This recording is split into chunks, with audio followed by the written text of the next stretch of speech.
Hello everyone, welcome to a class TY BCom 6M cost accounting. हमारा subject चल रहा है प्रोसेस कॉस्टिंग। आज करेंगे क्वेश्चन नंबर 4 यानी लेक्चर नंबर 5। लेक्चर वाइज सारे वीडियो देखें। इंट्रोडक्शन वीडियो लेक्चर 1 है, आई बटन में चेक करें, डिस्क्रिप्शन में भी लेंगे, सारे वीडियो चेक करें।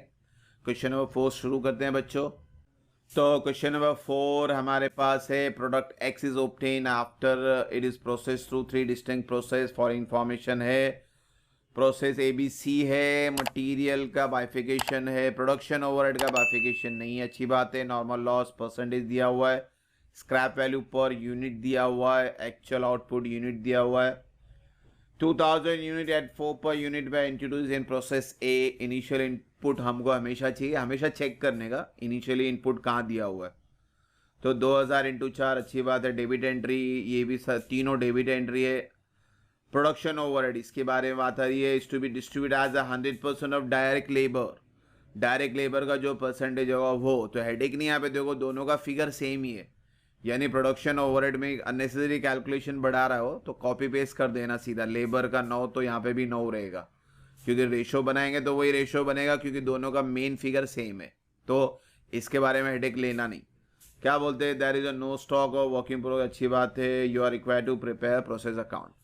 फॉर्मूला काम आने वाला है। नॉर्मल आउटपुट ढूंढना है सबसे पहले, फिर कंपेयर करना है एक्चुअल आउटपुट से। अगर नॉर्मल आउटपुट बड़ा है, एक्चुअल आउटपुट छोटा है, तो एबनॉर्मल लॉस कहेंगे। और अगर एक्चुअल आउटपुट बढ़ गया नॉर्मल आउटपुट से, तो इसे एबनॉर्मल गेन कहेंगे। ठीक है। प्रोसेस ए अकाउंट पहले बना लेते हैं यहाँ पे, फिर बी और सी बनाएंगे। तो सबसे पहले इनपुट ले लेते हैं, 2000, 4, 8000। अब तीनों एक्सपेंस लिख लेते हैं यहाँ पे।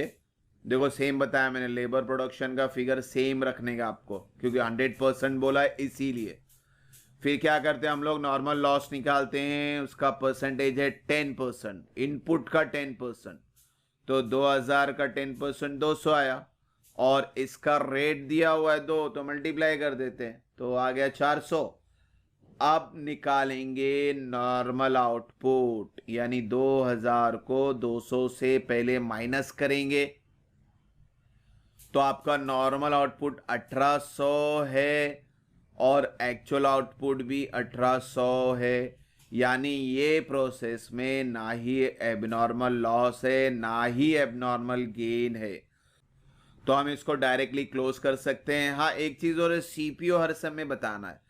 तो सीपीयू निकाल लेते हैं। सीपीयू का फॉर्मूला यहाँ पे क्या है, cost process minus sales value of normal loss, यानी सिंपली डेबिट का अमाउंट और क्रेडिट का अमाउंट तो दोनों को माइनस करना है। 36,400 आया और ये 400। और इसी तरह से डेबिट का यूनिट और क्रेडिट का यूनिट माइनस करना है। फॉर्मूले में वही लिखा है। डिफरेंस आया ये, तो दो डिवाइड करो, 20 रुपया आपका सीपीयू भी आ गया। तो अब क्लोज कर लेते हैं। इधर का डेबिट टोटल दोनों साइड बड़ा रहता है।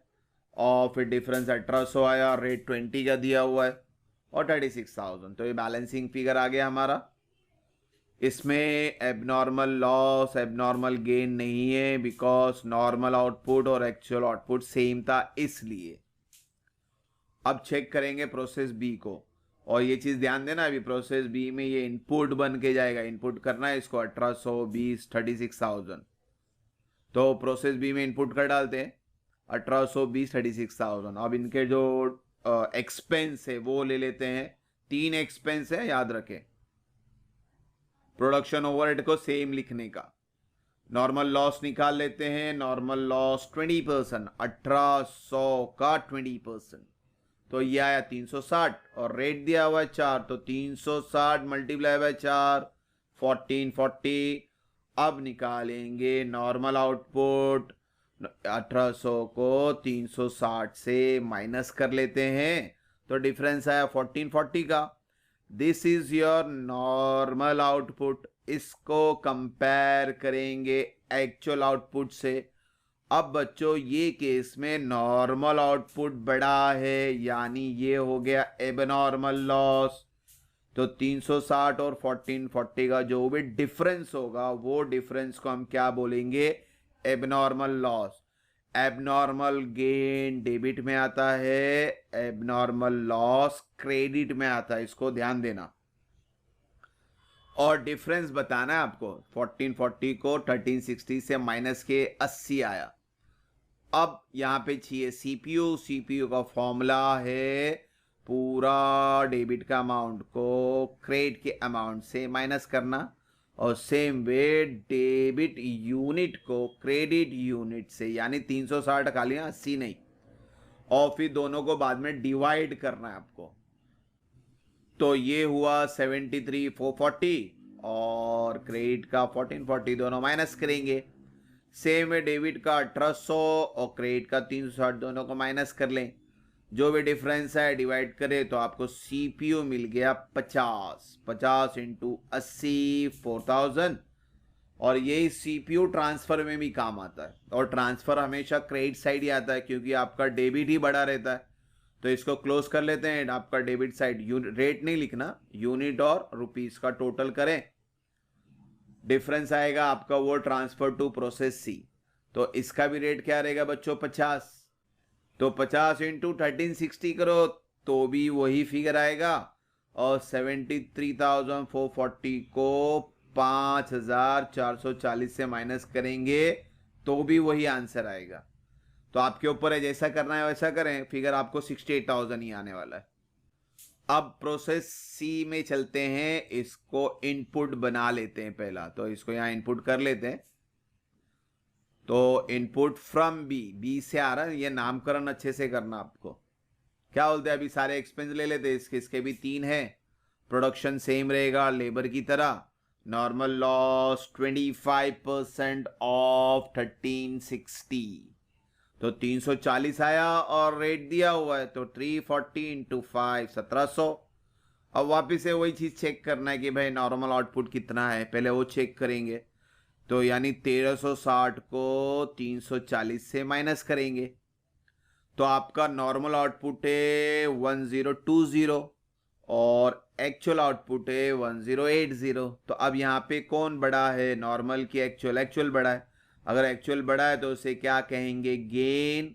और गेन आता है डेबिट में, और आपको डिफरेंस बताना है 1080 और 1020 का डिफरेंस, जो कि 60 बनता है। तो एबनॉर्मल गेन आया 60। अब चाहिए सीपीयू। सीपीयू यानी पूरे डेबिट का अमाउंट और क्रेडिट के अमाउंट को माइनस करें, और यूनिट डेबिट का और यूनिट क्रेडिट का माइनस करें, और फिर एंड में दोनों को डिवाइड करें। तो आपका सीपीयू आता है 80 यहाँ रेट लग जाएगा आपका 80 इंटू 60 4800 ये आ गया। अब क्या करें, आप क्लोज कर दें। हमेशा डेबिट ही बड़ा होता है आपका। तो 1420 से 340 माइनस करें 1080, और 80 तो सीपीयू सेम ही रहता है आपका। मल्टीप्लाई करना चाहे तो मल्टीप्लाई कर दे, या तो 88,100 से 1700 माइनस कर दे।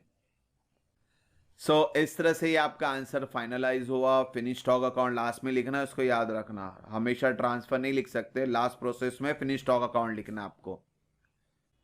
तो इस तरह से क्वेश्चन नंबर 4 मुकम्मल किया हमने बच्चों। क्लोज का प्रोसेस को समझे, कैसे क्लोज करना।